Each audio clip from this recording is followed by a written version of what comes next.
Nah, kan selama pandemi banyak ini ya, banyak Zoominar, banyak webinar, ikut ini. Suatu saat saya mendapat, ya nggak tahu ya, mungkin sudah jalan Tuhan juga. Saya dapat kiriman tentang belajar TFH, belajar brain gym. Saya ikut tentang brain gym anak gimana, tentang TFH itu gimana. Kurang lebih ilmunya hampir sama. Yaitu menggunakan frekuensi, menggunakan energi. TFH kan cuma hanya menggunakan sentuhan, itu anaknya juga bisa jadi lebih tenang, bagaimana itu. Ternyata cuma ini Biko menggunakan alat, itu aja sih. Jadi itu yang menambah kepercayaan saya sih mengenai Bikom. Jadi saya yakin lah ini bisa gitu loh. Nah makanya intinya kita orang tua juga harus dibekali ilmu. Jadi bukan hanya sekedar ikut-ikut aja. Oh ini anaknya progres, ikut ini ikut juga. Jadi nanti kalau nggak progres, jadinya kecewa gitu. Jadi saya yakin dengan Bikom walaupun jarak jauh maupun jarak dekat, ini loh efek jarak jauh bisa seperti ini, seperti itu. Nah ini roller coasternya, ya progresnya banyak ya, banyak sekali kelihatan ini dari ekspresi wajahnya lebih senyumnya, matanya lebih bersinar. Nah ini setelah Bikom kalau di foto dia sudah bisa cheese, bisa berbeda lah intinya di situ. Ya sekian dulu Bu Mingfe. Kalau progresnya banyak lah di video-videonya di FB ya. Jadi saya nggak munculkan lagi lah. Gitu. Terima kasih Bu Mevi. Sekarang mungkin kesempatan kita berikan ke Bu Ivon ya untuk bisa share. Terima kasih Bu Mingfe. Jadi kalau melanjutkan yang tadi, saya itu ke Dian setelah terapi untuk non biomedisnya itu saya bawakan ke center terapi. Sudah berjalan beberapa bulan, itu 6 bulan verbalnya keluar, lalu tapi masih tetap aktif, tidak bisa duduk tenang. Jadi akhirnya saya cari informasi untuk mendietkan Dian. Tapi sekali lagi informasinya yang saya dapat itu lewat Facebook ya, karena ada grup sesama ibu-ibu special needs. Jadi di situ ada sharing mengenai diet. Saya lakukan diet CFG, FSF dan FF phenol free. Saya lakukan jujur benar-benar sulit sekali karena hampir semua bahan makanan itu yang nggak bisa. Nah, padahal memang saya juga tahu kalau untuk diet itu harus didampingi dengan suplemen. Nah, memang saya dapatkan hasilnya di Dian itu karena tanpa dibarengi dengan suplemen, hanya diet saja, itu kurang lebih berjalan 2 bulan atau 3 bulan dia lemas, agak sulit mengikuti materi program di center terapi. Sampai terapisnya bilang, Bu, saya minta tolong dong, nggak usah lagi lah didietkan. Karena saya lebih baik Dian itu aktif daripada diam-diam lemes-lemes kayak gini. Sulit juga sih saya tanpa ekspresif dan tanpa dia aktif untuk menerima materi saya. Nah, akhirnya saya bilang sama terapisnya, tenang Bu, tenang, nggak apa-apa. Dian ini hanya berproses saja. Nah, jadi saya nggak tinggal diam.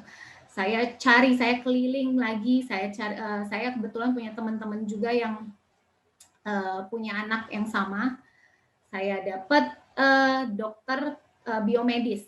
Jadi saya langsung daftar untuk ikut waiting list karena biomedis di Indonesia kan sekarang udah banyak ya Bu. Tapi yang kemarin berapa tahun lalu tuh 4 tahun lalu tuh Dian itu masih beberapa dan kalaupun ada itu waiting list yang panjang sekali. Dan kami kan tinggal di Sumatera di Medan, ya kami harus ikut jadwalnya. Nah akhirnya saya daftar. Saya datang ke biomedis, kalau menurut saya sih biomedis terlama ya, yang paling terlama lah yang untuk terapi biomedis itu Dr. Meli Budiman. Jadi pertama sekali biomedis Dian tuh di situ di Dr. Meli Budiman. Kami datang, kami dikonsultasi, saya ceritakan riwayat Dian, semuanya fix. Di situ saya benar-benar paham, dia jelaskan bahwa Dian itu alergi susu sapi dan beberapa ada makanan, tetapi mohon Ibu mengikuti serangkaian tes. Akhirnya saya ikut serangkaian tes, ya itu biomedis konvensional ya Bu. Saya ikuti itu dari mulai tes IgG untuk alergi makanannya, ada kurang lebih 80-an bahan makanan. Nah, setelah dengan biaya yang cukup mahal Bu. Kalau untuk konvensional kita udah tahu, mungkin kalau memang ada yang udah pernah ikut, itu saya harus keluarkan biaya itu kurang lebih untuk tes IgG-nya 5,5 juta, ditambah dengan saya ikut serta lagi namanya untuk anak ya, jadi saya memaksimalkan mungkin, semaksimal mungkin. Saya ikut tes rambut juga untuk Dian, itu tes rambut untuk mengetahui mineral dan racun yang apa, zat-zat racun apa yang ada di tubuhnya saat itu. Saya ikut serta juga, itu tes rambut tuh kurang lebih saya keluarkan biaya yang cukup lumayan juga, itu kurang lebih 2,5 juta. Jadi kurang lebih dengan konsultasi saya harus mengeluarkan biaya 8 juta, itu di luar dari suplemen. Nah, setelah itu, dan saya harus menunggu lagi hasilnya karena itu karena hasil tesnya itu dilakukan di Amerika, lab Amerika, dan harus menunggu lagi dari sana untuk hasil tesnya. Saya tunggu hasil tesnya, hasilnya benar banyak sekali alergi makanan yang ada di Dian. Padahal saya sebelumnya sudah diet, tapi tetap ada juga alergi yang muncul begitu. Akhirnya saya ikut serangkaian tes tersebut untuk Dian, lalu Dr. Meli meresepkan suplemen. Suplemennya ada kurang lebih 5 atau 6 macam, dan semuanya suplemen impor yang dari Amerika. Yang kalau dengan total biayanya sebulan itu hampir untuk suplemen saja saya harus habiskan 2-3 juta. Dan dosisnya ya 1 hari 1 tablet, 1 hari 1 tablet begitu. Jadi kurang lebih saya mengikuti biomedis di Dr. Meli itu 1,5 tahun. Saya mau coba kan lihat progresnya sih ada. Dian sudah sangat tenang, tidak begitu aktif, ditambah dengan diet ya, tetap diet CFG, FSF dan phenol free tadi. Tetapi sangat lambat. Yang saya dapatkan progresnya sangat lambat, cenderung sangat lambat. Kalaupun Dian lebih yang saya dapatkan lambatnya itu misalnya kognitifnya hari ini diajarin, besok tuh bisa lupa. Nah, 2 kali 3 kali di drill baru bisa dia nangkep gitu kognitifnya, paham. Nah, jadi yang saya dapatkan lambat sekali progresnya. Nah, kurang lebih 1,5 tahun di situ. Lalu saya kurang lebih setelah itu memindahkan Dian, karena kebetulan kan di tempat terapi Dian yang pertama itu sama sekali mix karena harus ABA, sensori integrasi, okupasi terapi, dan fisioterapi. Bagi saya kurang cukup, karena yang saya baca ABA kan lebih baik, konsisten, dan intensif. Nah, jadi akhirnya saya pindahkan Dian ke center terapi yang murni ABA. Jadi saya mau kejar kognitif, pemahaman, dan perilakunya supaya terarah. Akhirnya saya pindahkan ke center terapi ABA yang murni ABA. Itu di Medan baru buka kemarin Bu, satu-satunya di Medan yang murni ABA. Kalau yang lain saya udah jalanin itu mix semua, jadi nggak murni ABA. Nah, akhirnya saya masukkan ke situ. Kurang lebih Dian di center terapi ABA itu ada 1,5 tahun juga. Puji Tuhan banyak sekali yang saya dapatkan progresnya, mulai dari kemandirian. Jadi saya barengin juga ya, tetap biomedis dan non biomedis itu kalau berjalan itu cukup baik. Cuma bagi saya yang paling nendang banget progresnya itu karena saya mixkan, saya kombinasikan terapinya dengan terapi ABA murni.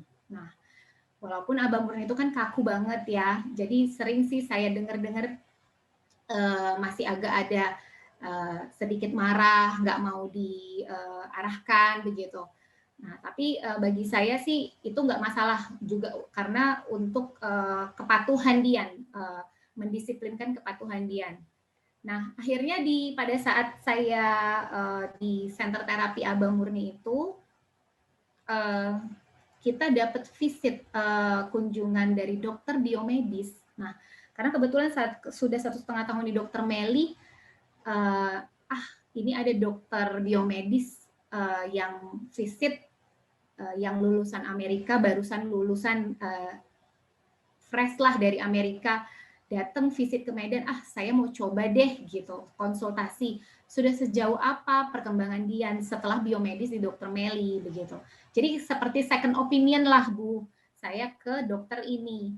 Nah itu nama dokternya Dokter Yulita Lea. Nah saya datang ke Dokter Yulita Lea.